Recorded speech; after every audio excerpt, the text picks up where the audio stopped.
are listening to the War Rapport. Let's take a look to see who we're losing, who's coming in, who we're bringing back.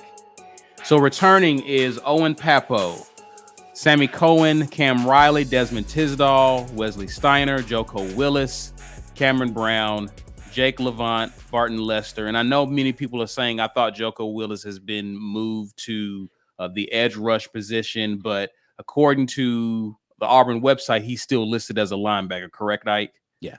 Okay, so that's why he's still listed on this list and was not on the other list. Auburn, but I do think he is working with the edge guys, just to be clear. But he is still listed as a linebacker. It's not official yet, but until then, we're just listing him as a linebacker for now.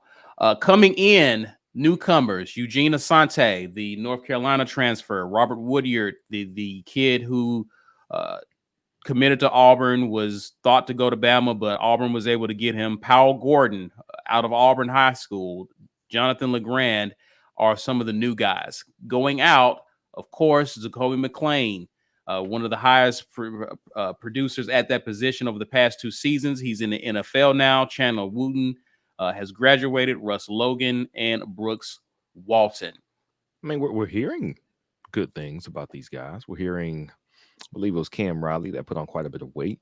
So to fill in his 6'5" frame, he's added about 20 pounds of muscle. And, I mean, you're going to need that playing linebacker, obviously. But we have not had that type of linebacker as far as physique in a very long time. Jacoby Mclean was incredibly productive, an outstanding tackler, outstanding instincts. But the reason he went undrafted was because he's undersized for that position as far as the NFL goes. KJ Britt, also, he got drafted very late. He was a prototypical leader, defensive QB as far as being that middle linebacker. I mean, molded in the image of the guy who recruited him. You know, T. Will was a great undersized linebacker, so it's no question, no wonder that we got 2 who were great and were also considered undersized for the pros.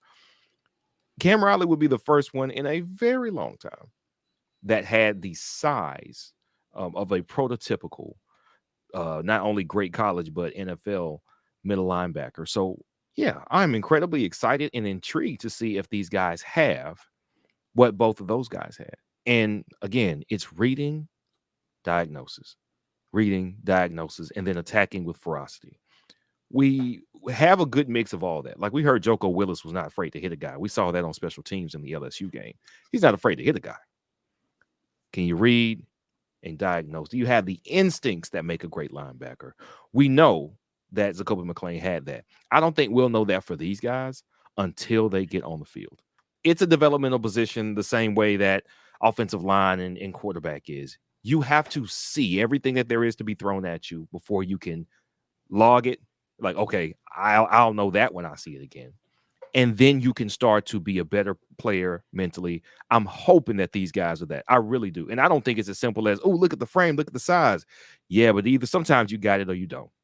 You have it or you don't. We won't know until we're out of camp and on the field, and we're playing some people who are intentionally just trying to deceive us and get you on an island to make you look silly. Hopefully, we have those guys who can take advantage of every opportunity given and look the part not only in camp, but and on Saturdays as well coming up this fall. But we'll see. I'm still incredibly excited for the transformation of not only them physically, but Wesley Steiner stepping in and these guys still being willing to be special teams contributors, because that's a part of it. That's a part of the buy-in that these coaches want, and these guys are doing it. So yeah, I'm incredibly excited about them. Like I talked about Steiner, I think he's really stood out. I think Cam Riley is starting to really come into his own as far as being a long, athletic, physical guy that knows what he's doing. And those guys, all 3 of those guys I mentioned, Owen being included, right? Students of the game. Eugene Asante. You know, Eugene missed a lot of spring when his father passed away, and so he's catching up right now. And I think he's going to be a really good player for us. Robert Woodyard tonight. All right, he made some plays. Now, there was a couple. One, he got pushed back, and you kind of think he's just going to kind of react like a freshman and all that. He kind of got pushed back and like, what's going on? And the very next play, he ripped right through whoever tried to block him and made the tackle.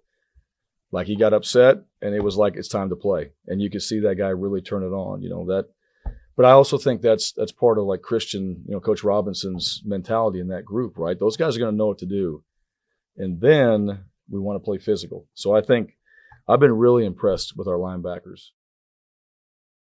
The linebacker group has a chance to do something. They have a chance to be a part of a really special defense. Owen Papo stays healthy this year. I think that this has to be a breakout year for him. But outside of him, you're looking for other guys to contribute, right? And with his nasties, I expect this D-line to be these guys might have a chance to fly around and really, really make some plays. When guys get to the second level, you need guys who can run. You need guys who are assignment sound, who hit the right gaps, who do all those things that, help kind of really reinforce the back end of your defense. And I am looking at Cam Riley there. I think there's some young guys here. He mentioned Asante during that press conference as well too. This we're hoping is a good group of guys. I'm not sure they're the strength of the team, but I think it's a pretty solid list of linebackers. You're looking for who's going to step up outside of Owen, who it's kind of an expectation that he's going to be a guy. He's a guy on preseason lists, but like who else here is going to step up? I'm keeping an eye on Wesley Steiner, certainly. I think that he's a guy. Obviously, Cam Riley showed flashes. Joko Willis had some big hits last year. This is going to be an interesting group to watch, I think, this year. I've got more questions about this group than I do any other group on defense as a whole. Owen should be a star. And when you have one guy who can run and chase guys down, it's always a great thing. But, this is a good chance for somebody else to step up and just become a star in this defense, playing with other capable guys. That's a great thing about defense, man. When the guy next to you is a monster, right? You have a chance to really do something special and step up. Like everybody's watching Derek Hall this season, but quietly, Eku Leota may have a monster season playing next to him. So right. Owen has the type of season that we expect him to have. I expect that one of these other guys are going to step up. If I had to put money on it, I would maybe say Steiner or Riley. I like the fact that all of these guys can run. Like there's speed at all of them. The thing that I've always questioned about, I'll answer the question in the affirmative first before I get into my questions. Cam Riley is the guy that I really think is going to be a stud in this group. He's got size and speed and has been a very instinctive player. The other person that I think we have to have step up is going to be Wesley Steiner, though. Like he's got to be whoever's going to be the middle linebacker right now. It seems like he is. He's by all accounts a really intelligent player.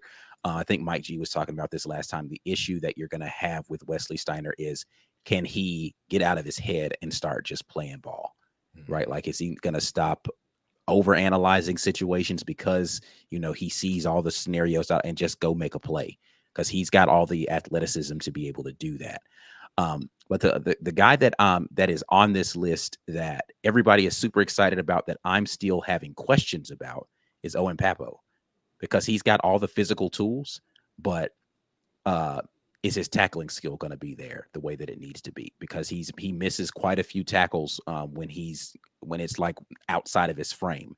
And then the other question is whether or not his hips are going to be flexible enough to be in coverage, because if he's not going to be playing middle linebacker, that means he's going to have to be in coverage quite a bit. So he doesn't need to be a liability in that way. But he's got all the physical tools to be able to do it. I am expecting this coaching staff to put our athletes in positions to make plays this year. To your point, Jason Jones being a guy in the middle who can garner activity. And we've already talked about the rest of that defensive line. That means the linebacker should have freedom to play. It's just about making the right calls at the right time as far as when to shoot the gap, when to stay back, all that. But if we're going to be aggressive and have lockdown DBs and a fearsome front, that means our linebackers can just do what they want to. They get to roam around and just knock people around. And we definitely have a group of guys that can do that.